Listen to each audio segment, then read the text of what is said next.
ఈరోజు దేవుని వాగ్దానము 84వ కీర్తన 4వ వచనము. నీ మందిరమునందు నివసించువారు ధన్యులు, వారు నిత్యము నిన్ను స్తుతించుదురు. ప్రార్థన.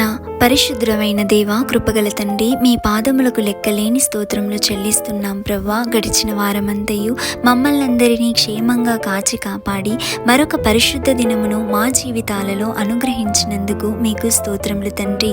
నీ మందిరమునందు నివసించువారు ధన్యులు, వారు నిత్యము నిన్ను స్తుతించుదురు అన్న వాగ్దాన ప్రకారముగా మేమందరము కూడా యేసయ్యా క్రమం తప్పకుండా మీ మందిరములో మీతో సమయాన్ని గడిపే ధన్యతను, నిత్యము మిమ్మలను స్తుతించే భాగ్యమును మాకు అనుగ్రహించండి.